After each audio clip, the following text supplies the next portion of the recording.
Hey Beavers, it's Tuesday and I'm Lori and this is the Beaver Bunch. This week I am going to try to answer the questions quickly because of two things. One, I have to get back to renovating the kitchen with my amazing handy girlfriend. Mary Beth is she's really good with home repairs and doing things like that, and I'm so happy because she's teaching me all these things. And honey, could we be any gayer? No. No, really, could we be any gayer?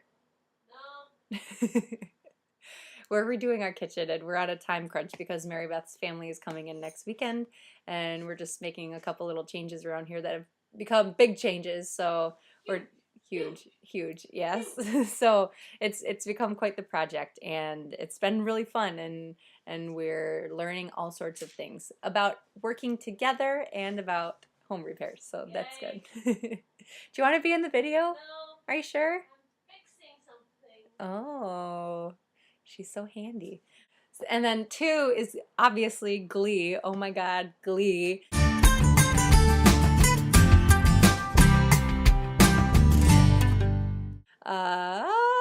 What else? Okay, so this week we're talking about, let me say it exactly so you can tell how I am answering it.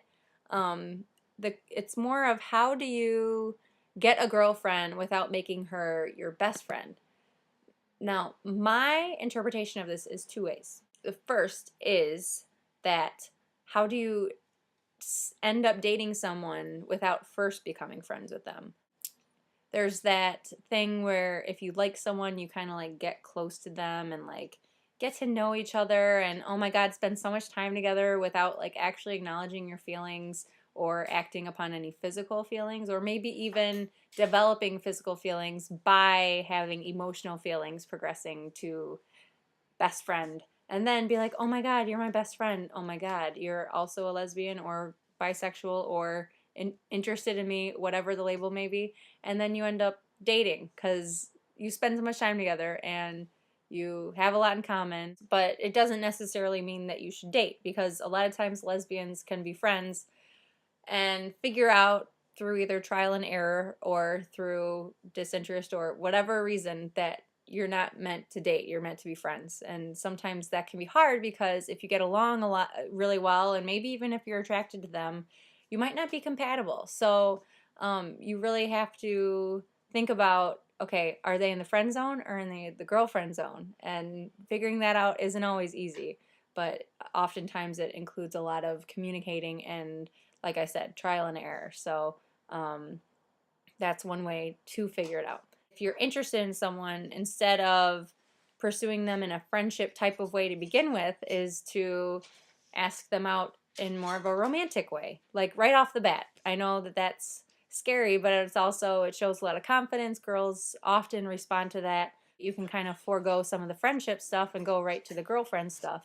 The second like way that I'm interpreting this question is that whole maybe your girlfriend becomes your best friend and how to do that. And I've had this in the past, and I have to say that being in love and spending time with someone and having a companion, having a partner in crime, all that stuff goes with dating, romantic relationship, totally. And they should be your best friend. A lot of people say they end up marrying their best friend because that's the person that their soul feels good with, and that's a really big deal, and that's a really important role that your significant other should play in some ways. I think that the other role is the best friend role. I think that it's good to have a separate, different best friend. The person that you can talk to about your relationship, the person that you can talk to about, and maybe that knows you, who has known you longer than the person you're dating, or whatever, or has a different, whether it be a sibling or a best friend from when you were little or whatever. Like, I know that one of the best ways to feel like you have a connection and like you have this friendship and you have this support of your relationship and understanding of your relationship is oftentimes through an outside person, like somebody who knows you better than you know yourself. And true, your girlfriend or your significant other might end up knowing you better than you know yourself, and hopefully they do, because that's when you know that you've really opened up to each other and blah blah blah. But that there's an intimacy there that that goes beyond the best friend region. but that you should also have a person that fills that role without having that commitment to in that romantic way. I don't know. I think it's really healthy to have an outside person that you're still putting in the time and energy to and still maintaining like while you're in a relationship, because one of the worst things is when you're with someone and then all of a sudden you break up and you're like, "Oh my God, where are my friends?" And where, like, have I, maybe you've put in so much time with your significant other that you neglected your friends, and you really do need to pay attention to them because you need them always, whether you're in a relationship, whether you're not in a relationship. But the truth is, you need to treat them like they're your best friends, and you need to spend time with them, and you need to tell them things, and you need to share with them, and you need to hear their opinions, and there needs to be that role in your life. So that is how I'm answering this question.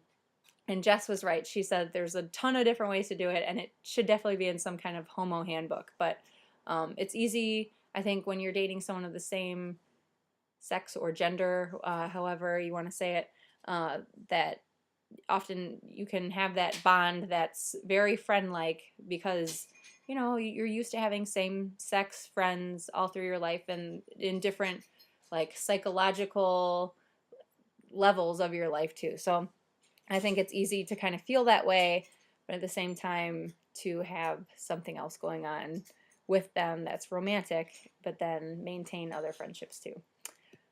Okay, I have talked myself in a circle and it is almost time for Glee. So I leave you with this. Have a great week. See you next Tuesday. Bye.